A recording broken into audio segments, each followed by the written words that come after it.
तो आप सब चल रहा था पांचवा पार्ट।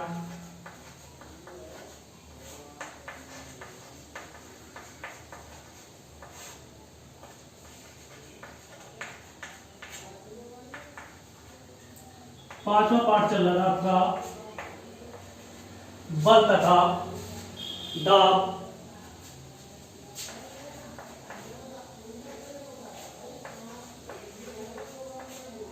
बल तथा दाब, इसमें आपका आर्किमिडीज का सिद्धांत कल बताया था।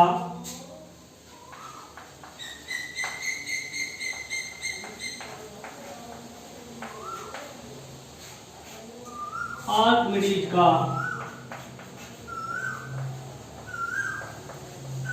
कल हमने आर्किमिडीज का सिद्धांत पढ़ा था।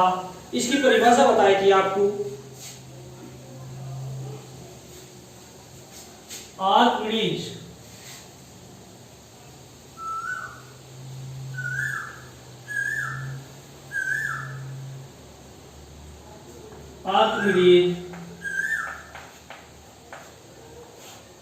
आर्किमिडीज का सिद्धांत क्या बताया था?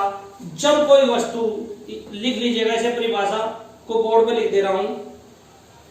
जब कोई वस्तु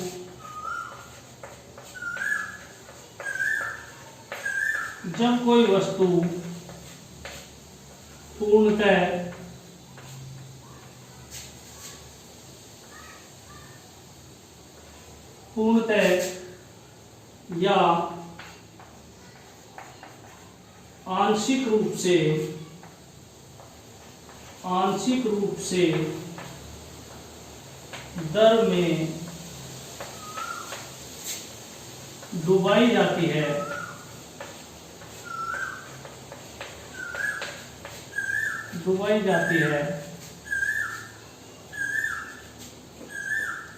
तो उसके भार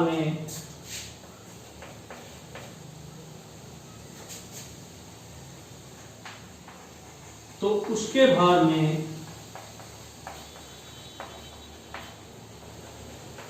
कमी आती है।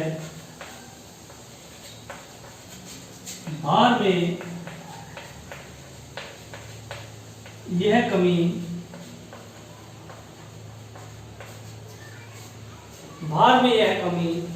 उस वस्तु द्वारा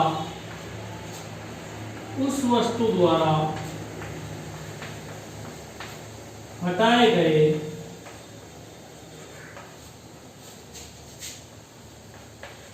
दर के भार के बराबर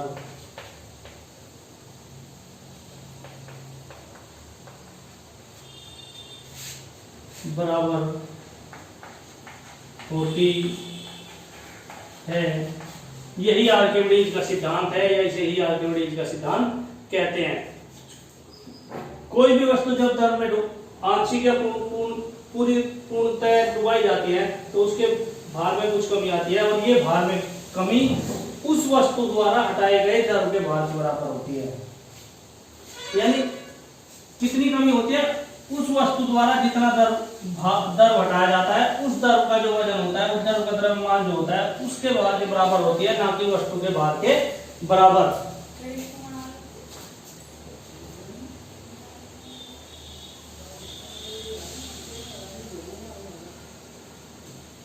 ठीक है, तो यही आर्किमिडीज का सिद्धांत है।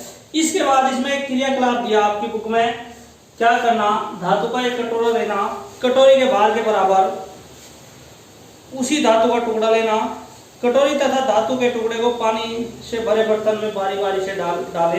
क्या होता है? धातु का टुकड़ा डूब जाता है, जबकि कटोरी जल के ऊपर तैरती है। धातु का टुकड़ा जितना जल विस्थापित करता है, उस पर लगा बल, उत्प्लावन बल जो है वो उस जल के भार के बराबर होता है। उत्प्लावन बल धातु के टुकड़े के भार से कम होने के कारण धातु का टुकड़ा क्या होता है? डूब जाता है, जबकि कटोरी की विशिष्ट आकृति के कारण उसके द्वारा हटाए गए जल का भार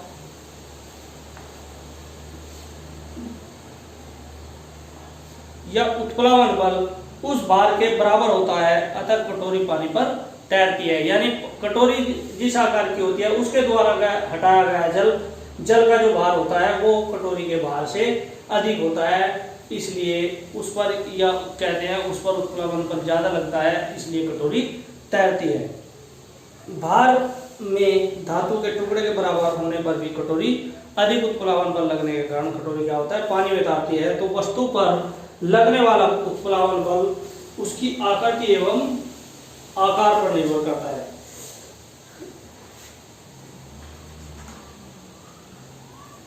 ये आपका पलवन का सिद्धांत था और ये कहा था वस्तु का भार उत्प्लावन बल के बराबर या इससे अधिक होने पर, इससे कम होने पर वस्तु तैरती है।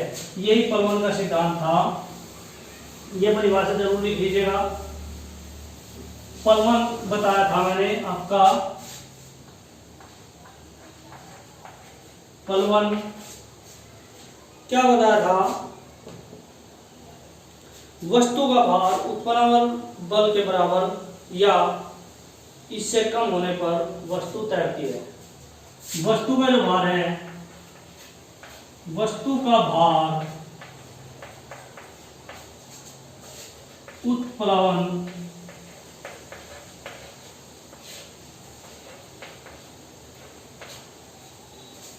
वस्तु का भार उत्प्लावन बल से, बल के बराबर या इससे कम होता है तो वस्तु पानी पर या दर पर तैरती है।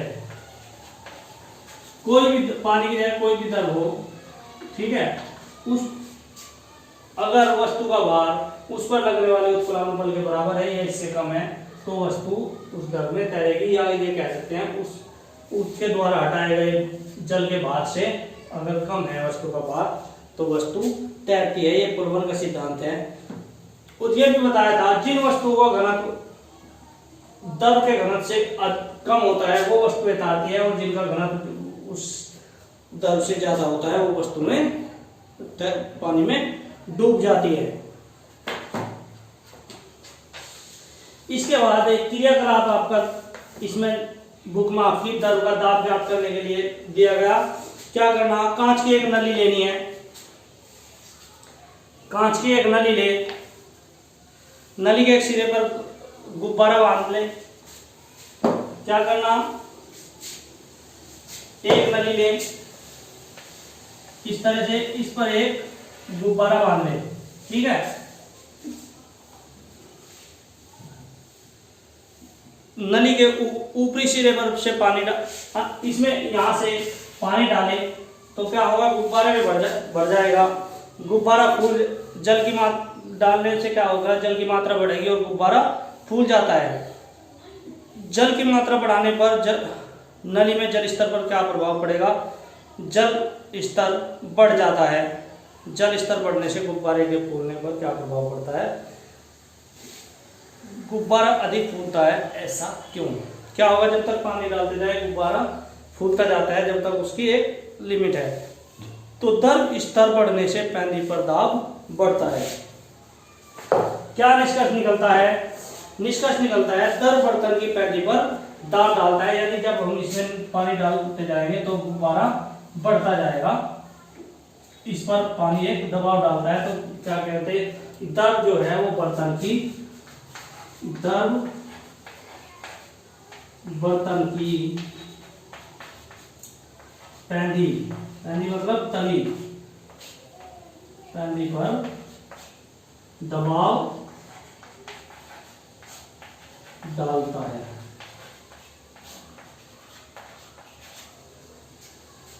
इससे हमें निष्कर्ष निकलता है कि जो दर है वो बर्तन की पैंदी पर दाब डालता है। अब देखते हैं क्या जो दर है वो क्षैतिज दिशाओं में भी दाब डालता है। क्या करना, एक क्षैतिज टोटी लगा बर्तन लेना। क्या करना, कोई एक बर्तन लीजिए इस तरीके से जिसके साइड में एक टोटी लगी हो, इस तरीके से, ठीक है। कोई बर्तन लीजिए इसमें यहाँ कोई टोटी लगी हो पानी निकालने के लिए, ठीक है। इस तरह से, ठीक है। इसमें आप पानी भरिए, टोटी बंद रखिए, टोटी को आप क्या करें, पानी से बंद कर दें और इस पर एक टोटी पर गुब्बारा बांध दें इस तरीके से, ठीक है। इस पर गुब्बारा बांध दें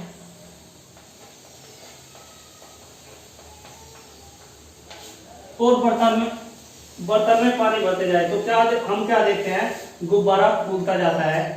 साइड में होने पर भी गुब्बारा क्या होगा, फूल जाए, पानी भरने से गुब्बारा फूल जाता है। इससे निष्कर्ष निकलता है तो जो है दर जो है वो बर्तन की दीवारों पर क्षैतिज दिशा में भी दबाव डालता है। दूसरा निष्कर्ष जो निकलता है वो ये, दर जो है, दर बर्तन की दीवारों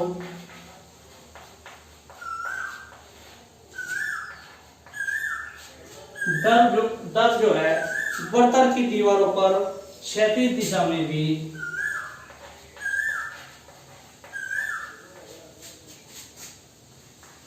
क्षैतिज दिशा में भी दबाव डालता है।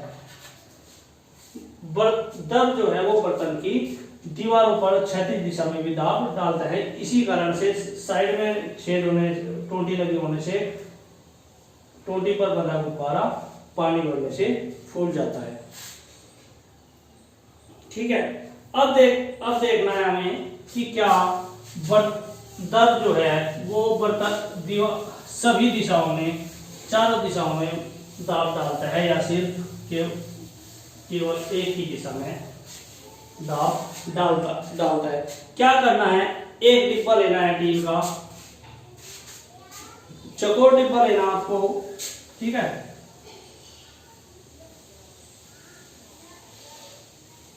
इस तरह से कोई डिब्बा ले लीजिए, ठीक है।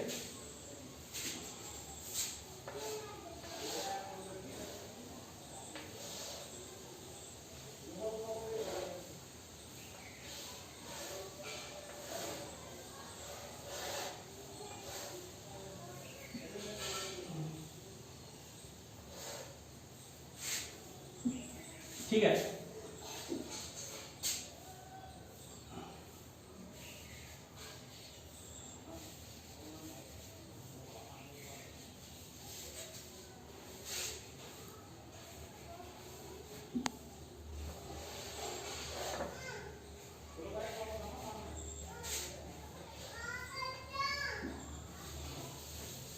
या सीधे सीधे ऐसे बना लो, ठीक है।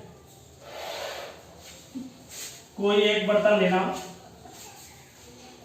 उसमें सभी दिशाओं में इस साइड चार डब्बा लेकर के चारों साइड को छेद कर दीजिए, ऊपर नीचे को छेद करिए और सारे जो है छेद जो है वो समान ऊंचाई पर होने चाहिए। इस दिशा में मान लीजिए आप नाप करके यहाँ छेद किया है तो दूसरी दिशा में भी उसी ऊंचाई पर छेद कीजिए, तीसरी तरफ भी उसी ऊंचाई पर छेद कीजिए। तो जो पानी भरेंगे आप तो इन छिद्रों से जो पानी गिरेगा वो समान दूरी पर पानी गिरता है सभी दिशाओं में। इससे जो निष्कर्ष निकलता है वो ये, दर सभी दिशाओं में, दर सभी दिशाओं में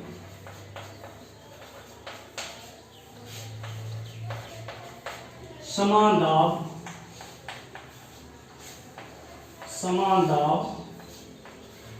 डालता है। यानी दर जो होता है वो सभी दिशाओं में दाब डालता है। अब आपको क्या करना है, एक और प्रयोग क्रियाकलाप इसमें दिया, क्या करा, टोटी लगे, टीन के 2 डिब्बे लेने और टोटियों के मुंह पर गुब्बारा बांध लेना है। क्या करना है,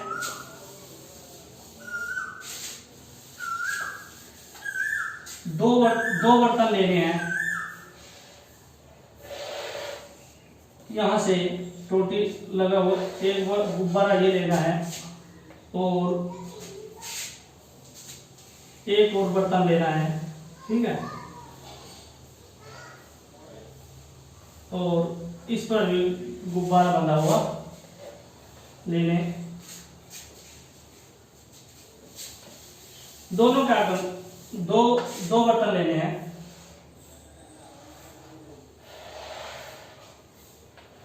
ठीक है,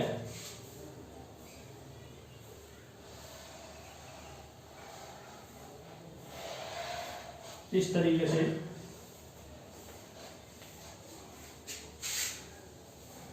तो इस तरीके से दोनों पर गुब्बारे बांध ले। अब क्या करना है, इन पे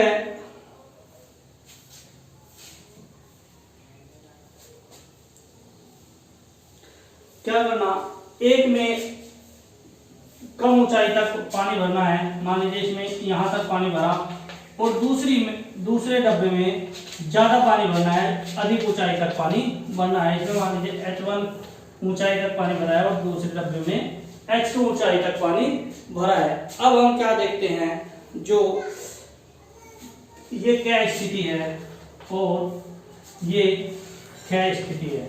क्षय स्थिति का जो गुब्बारा होता है वो अधिक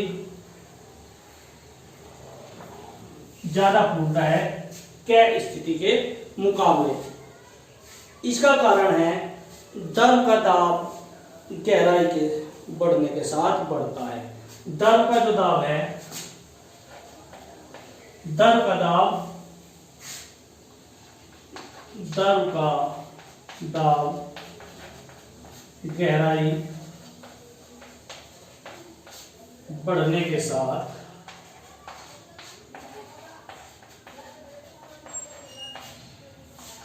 बढ़ता है। जितना गहराई ज्यादा होगी द्रव की, उसका दाब उतना ही अधिक होगा। तो द्रव का दाब जो है, द्रव की स्तंभ की ऊंचाई, द्रव के घनत्व और आपके उसके त्वरण के बराबर होता है। तो गणितीय रूप में जो दाब बराबर होगा, ये लिख लीजिएगा P बराबर, P यानी दाब बराबर HD HDG,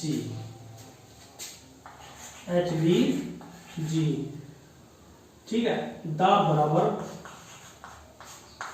H क्या है, ऊंचाई, D क्या है, घनत्व, क्या है, घनत्व, और G क्या है, त्वरण, गुरुत्वीय त्वरण, ठीक है। तो इन चीजों पर दाब आपका ये H, ये B और ये G, इन चीजों पर द्रव का जो दाब होगा वो इन चीजों पर निर्भर करता है। ये चैप्टर आपका पूरा होगा, ठीक है। नोट्स जो इसके क्वेश्चन बचे हुए में ग्रुप पर डाल दीजिएगा, वहां से पूरे कर लीजिएगा, ठीक है। कल हम छठा पार्ट शुरू करेंगे। ये आपके 5 पार्ट खत्म हो गए।